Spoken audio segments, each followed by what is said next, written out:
Welcome back into the data room. I'm Dan Quirk, head of marketing at Scale Matters and the host of the show here in season 2. And as always, here in the data room, we're joined by 5-time CEO, 3-time founder Scott Stauffer. He is currently founder and CEO of Scale Matters, and he's here to answer one big question that will help B2B CEOs, CROs, and revenue leaders build a more effective go-to-market engine far earlier in the life of their businesses. So in this episode, we are going to dive into the 3 options that you have for building your revenue operations function, and also how to choose the right approach for your company. So I want to bring in Scott. Scott, you've got a unique perspective on this because as a CEO, you've run businesses without RevOps, with RevOps. You've had in-house RevOps teams. You've hired people externally. In addition to that, you've also in the last few years been deeply engaged with you've gone deep probably with 300 or 400 different CEOs or CROs or RevOps people who are building RevOps function in all different ways. All right, so based on what you've experienced and seen, can you share what the options are for early and growth stage companies when they're ready to start investing in RevOps? Sure. So I think we should start to set a little context, like I always like to do. I think we need to start with the assumption that you are, in fact, committed to having a comprehensive RevOps capability so that you are arming your sales, marketing, and success teams with the modern tools and data insights that they need in order to effectively compete. And the reason I specifically call this out is time and again, we see companies that are early in their growth mode, say 25 million or less in revenue run rate, underinvest in RevOps. Really, you might even say just dabble in it. And while certainly a significant reason for this is that they don't think they can afford comprehensive RevOps, just as often it's because the leadership teams are ignorant about what it really takes, largely because of their inexperience. So they're ignorant about what it really takes to do RevOps right. And so they're basically expecting their sales and marketing teams to go out on the battlefield with one arm tied behind their backs, and then they wonder why the entire go-to-market motion limps along. So again, I'm going to answer your question by prefacing it with the assumption that a company actually is committed to having a comprehensive RevOps capability. So if you're serious about building RevOps, building comprehensive RevOps, there are really only 3 choices on how you go about this. One is you build it in-house. 2 is you outsource it. Or 3 is some blend or hybrid approach that's a combination of both of those. Which approach is best for any given company is really driven by, I'm going to say, 5 different characteristics. One is kind of current and near-term scale of the business. 2 is your funding. 3 is your in-house managerial or management capacity. 4 is the uniqueness of your go-to-market motion. And lastly is urgency. So let's start with scale considerations. So we've previously said on other episodes that you need 5 different skill sets: tech architect, tech admin, enablement training person, data ops person, and business analyst. You might be able to find these 5 skill sets across maybe 4 people, and if you're really lucky, even 3 people. So then the first consideration then is, are you at enough scale to fully utilize somewhere between 3 and 5 people? If you can't fully utilize them, then it's going to be very difficult to retain them, particularly highly skilled employees.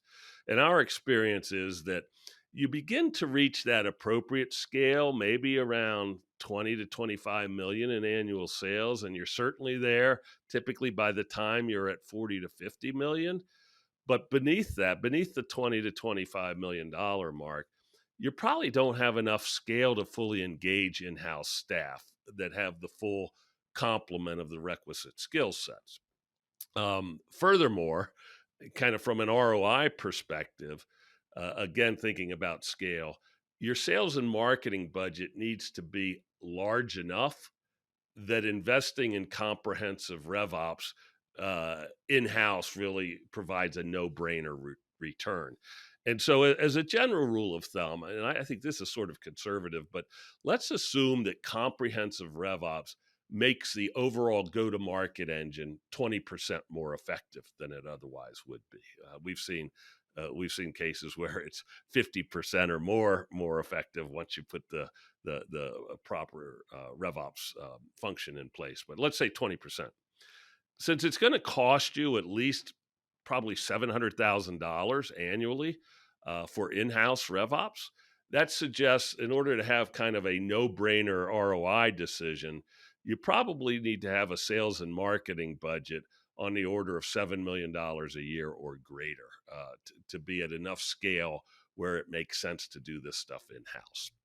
Um, so that's scale. Let's talk about funding now. To build a comprehensive RevOps function, obviously it's an expensive proposition, as we just said. Uh, Bootstrapped companies, as well as companies that have relatively short capital runways, will generally not be in a position to head down the path of building this in house, even though the return might be well worth it. And since the time to value on this investment can be somewhat prolonged, you end up negatively impacting your short term EBITDA and your cash runway when you head down this path. So you really should only go this route of building this stuff in house if your balance sheet is strong enough to support it. Similar to scale, you need to consider if you have the management capacity to lead an in house RevOps team. Because if not, you'll need to hire the RevOps leader in addition to those 3 to 5 people, the doers that you're going to need. So RevOps is absolutely not a function that should be left unmanaged or just kind of stuck under a head of sales or head of marketing or finance somewhere to get orphaned. Somebody needs to be dedicated to managing that function for it to deliver on its promise. The fourth thing we'll talk about then is go to market motion. So the uniqueness of your go to market motion, it also comes into play in sort of determining which approach you ought to use to acquire RevOps capability. Um, though everyone seems to think their company is particularly unique, when it comes to go to market, there really are only a handful of motions, and virtually all companies use some combination of those same common motions that are out there. So if you truly do have some one off approach to go to market, then I'd say in house RevOps is probably best for you because there needs to be a lot of time to learn the unique nuances about your particular motion. But if you're like 90% of the companies out there that employ some variation of the common go to market themes, then outsourced RevOps is a very viable and potentially preferable option for you. So, finally, let's talk about urgency. Building a comprehensive in house RevOps function takes a long time, upwards of 2 to 3 years before it's realizing full value. And that's because it takes a long time to find these highly skilled people and then onboard them to the point that they're fully productive. Additionally, it takes a couple of years to perfect kind of the data model and the instrumentation framework used in the tech stack so that you can begin to surface very useful analytics and actionable insights to help optimize the overall go to market engine. That may be fine for later stage companies that are sort of playing the long game and sort of in this mode of seeking continuous improvement. But for companies earlier in their growth cycle, they're really under immense pressure to accelerate their go to market effectiveness in order to survive. And generally speaking, going down the path of in house RevOps will not provide them the time to value these companies really need. So, to summarize, in house RevOps works best when you are at sufficient scale to be able to fully utilize 3 to 5 people and your annual sales and marketing budget is probably north of 7 million, both of which imply you are at least at $25 million in annual sales, if not higher. Your cash position can support the near term hit to EBITDA and cash burn. You have managerial capacity to oversee the RevOps function. You potentially have a very unique go to market motion, and you're in a position to be patient with the time it's going to take to build a fully functioning RevOps team in house. In contrast, outsourcing RevOps is definitely best if you have insufficient scale to fully utilize 3 to 5 people, or your sales and marketing budget's insufficient in order to generate the returns you need. And we would generally consider this to be the case at companies that are below 25 million in sales. Outsourced RevOps is definitely a less expensive way to go to get the same capability of comprehensive RevOps. So it is more attractive if you can't incur kind of this hit to cash burn and EBITDA that it's going to take to start building this stuff out yourself. If you don't have the managerial capacity, you should definitely use outsourced RevOps. And perhaps most importantly, if time is of the essence and the pressure is on to improve your go-to-market effectiveness sooner rather than later, then outsourced RevOps will almost always provide the fastest time to value, particularly for companies that have fairly common go-to-market motions. The last approach, of course, is hybrid approach.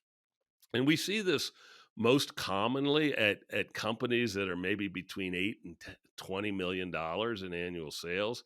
And typically the way they do this, and we've seen it work very well actually, is they will actually hire a RevOps leader in-house in order to drive the overall strategy.